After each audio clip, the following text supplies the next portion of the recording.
Salam sejahtera untuk kita semua. Bapak, Ibu, saudara-saudariku yang terkasih dalam Tuhan kita, Yesus Kristus. Marilah kita mendengarkan dan merenungkan bacaan-bacaan kitab suci pada hari Jumat, 13 Maret 2020. Bacaan pertama dari kitab Kejadian, pasal 37, ayat 3-4, ayat 12-13a, dilanjutkan dengan ayat 17b sampai 28. Israel lebih mengasihi Yusuf dari semua anaknya yang lain, sebab Yusuf itulah anaknya yang lahir pada masa tuanya. Dan ia menyuruh membuat jubah yang maha indah bagi dia. Setelah dilihat oleh saudara-saudaranya bahwa ayahnya lebih mengasihi Yusuf dari semua saudaranya, maka bencilah mereka itu kepadanya dan tidak mau menyapanya dengan ramah. Pada suatu kali, pergilah saudara-saudaranya menggembalakan kambing domba ayahnya dekat Sikem. Lalu Israel berkata kepada Yusuf, "Bukankah saudara-saudaramu menggembalakan kambing domba dekat Sikem? Marilah engkau kusuruh kepada mereka." Maka Yusuf menyusul saudara-saudaranya itu, dan didapatinyalah mereka di Dotan. Dari jauh ia telah kelihatan kepada mereka, tetapi sebelum ia dekat kepada mereka, mereka telah bermufakat mencari daya upaya untuk membunuhnya. Kata mereka seorang kepada yang lain, "Lihat, tukang mimpi kita itu datang. Sekarang marilah kita bunuh dia dan kita lemparkan ke dalam salah satu sumur ini, lalu kita katakan, seekor binatang buas telah menerkamnya. Dan kita akan lihat nanti bagaimana jadinya mimpinya itu." Ketika Ruben mendengar hal itu, ia ingin melepaskan Yusuf dari tangan mereka. Sebab itu katanya, "Janganlah kita bunuh dia." Lagi kata Ruben kepada mereka, "Janganlah tumpahkan darah, lemparkanlah dia ke dalam sumur yang ada di padang gurun ini, tetapi janganlah apa-apakan dia." Maksudnya hendak melepaskan Yusuf dari tangan mereka dan membawanya kembali kepada ayahnya. Baru saja Yusuf sampai kepada saudara-saudaranya, mereka pun menanggalkan jubah Yusuf, jubah maha indah yang dipakainya itu. Dan mereka membawa dia dan melemparkan dia ke dalam sumur. Sumur itu kosong, tidak berair. Kemudian duduklah mereka untuk makan. Ketika mereka mengangkat muka, kelihatanlah kepada mereka suatu kafilah orang Israel datang dari Gilead dengan untanya yang membawa damar, balsam, dan damar ladan dalam perjalanannya mengangkut barang-barang itu ke Mesir. Lalu kata Yehuda kepada saudara-saudaranya itu, "Apakah untungnya kalau kita membunuh adik kita itu dan menyembunyikan darahnya? Marilah kita jual dia kepada orang Israel ini, tetapi janganlah kita apa-apakan dia, karena ia saudara kita, darah daging kita." Dan saudara-saudaranya mendengarkan perkataannya itu. Ketika ada saudagar-saudagar Midian lewat, Yusuf diangkat ke atas dari dalam sumur itu, kemudian dijual kepada orang Ismail itu dengan harga 20 shikal perak. Lalu Yusuf dibawa mereka ke Mesir. Demikianlah sabda Tuhan. Syukur kepada Allah. Tuhan beserta kita sekarang dan selama-lamanya. Inilah Injil Yesus Kristus menurut Matius. Dimuliakanlah Tuhan. Injil Matius pasal 21 ayat 33 sampai 43 Dilanjutkan dengan ayat 45 sampai 46. Dengarkanlah suatu perumpamaan yang lain.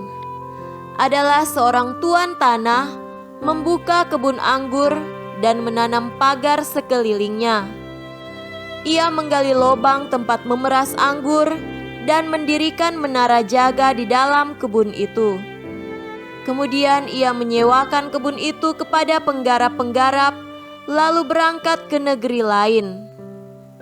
Ketika hampir tiba musim petik, ia menyuruh hamba-hambanya kepada penggarap-penggarap itu untuk menerima hasil yang menjadi bagiannya. Tetapi penggarap-penggarap itu menangkap hamba-hambanya itu. Mereka memukul yang seorang, membunuh yang lain, dan melempari yang lain pula dengan batu. Kemudian tuan itu menyuruh pula hamba-hamba yang lain lebih banyak daripada yang semula, tetapi mereka pun diperlakukan sama seperti kawan-kawan mereka. Akhirnya ia menyuruh anaknya kepada mereka, katanya, "Anakku akan mereka segani." Tetapi ketika penggarap-penggarap itu melihat anaknya itu, mereka berkata seorang kepada yang lain, "Ia adalah ahli waris. Mari kita bunuh dia, supaya warisannya menjadi milik kita." Mereka menangkapnya dan melemparkannya keluar kebun anggur itu, lalu membunuhnya. Maka apabila tuan kebun anggur itu datang, apakah yang akan dilakukannya dengan penggarap-penggarap itu? Kata mereka kepadanya, "Ia akan membinasakan orang-orang jahat itu, dan kebun anggurnya akan disewakannya kepada penggarap-penggarap lain yang akan menyerahkan hasilnya kepadanya pada waktunya." Kata Yesus kepada mereka, "Belum pernahkah kamu baca dalam kitab suci? Batu yang dibuang oleh tukang-tukang bangunan telah menjadi batu penjuru. Hal itu terjadi dari pihak Tuhan, suatu perbuatan ajaib di mata kita. Sebab itu, aku berkata kepadamu, bahwa kerajaan Allah akan diambil daripadamu dan akan diberikan kepada suatu bangsa yang akan menghasilkan buah kerajaan itu."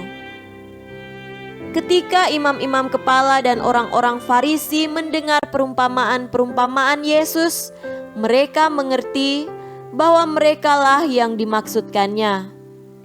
Dan mereka berusaha untuk menangkap dia, tetapi mereka takut kepada orang banyak, karena orang banyak itu menganggap dia nabi.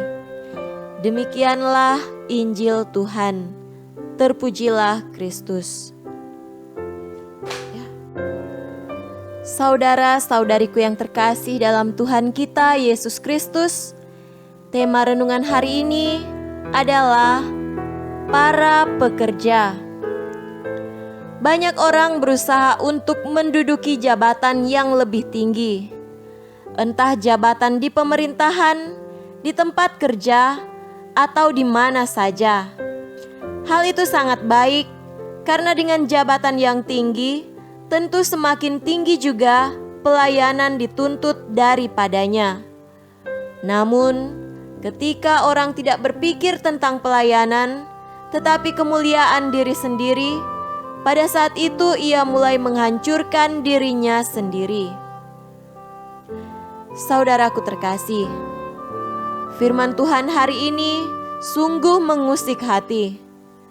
Perumpamaan mengenai kebun anggur adalah penggambaran Yesus mengenai sikap setiap orang dalam menghidupi imannya setiap hari. Setiap orang diberikan kebun anggur oleh Tuhan, yakni kehidupan untuk diusahakan dan dikerjakan. Hidup ini bukan milik manusia, sehingga sebetulnya manusia tidak punya hak untuk bertindak semena-mena terhadap hidupnya. Hidup adalah berkat dari Tuhan. Ia telah menyediakan segala sesuatu yang dibutuhkan oleh manusia. pagar untuk melindungi anggur dari perusak, lubang untuk memeras anggur, dan menara jaga untuk memantau perkembangan anggur. Allah memberikan segala yang baik dan berkat yang nyata agar supaya manusia dapat hidup sesuai dengan kehendak-Nya. Manusia terkadang tidak begitu tekun dan setia, tetapi ia merasa mampu untuk mengusahakannya sendiri. Sikapnya jauh dari maksud Tuhan. Sesungguhnya Allah punya hak untuk menghukum dan membinasakan pekerja yang tidak benar. Namun, ia percaya bahwa manusia dapat menghasilkan sesuatu yang baik. Untuk itu, ia mengutus para nabi dan akhirnya putranya sendiri. Sampai saat ini, setiap hari ia terus mengingatkan manusia melalui sabdanya dan teguran saudara-saudari di sekitar kita. Itu dimaksudkan untuk mengingatkan manusia akan tugasnya. Sudah berapa banyak anggur yang dihasilkan? Sudah berapa banyak kemuliaan yang diberikan kepada Tuhan? Dan sudah berapa banyak kebaikan yang disalurkan kepada sesama? Saudara-saudari terkasih, mencari kemuliaan pribadi bagaikan merampas apa yang menjadi milik Tuhan. Ingatlah bahwa kita ini hanya seorang pekerja, dan tugas kita adalah melayani Tuhan dan sesama. Semoga demikian. Amin.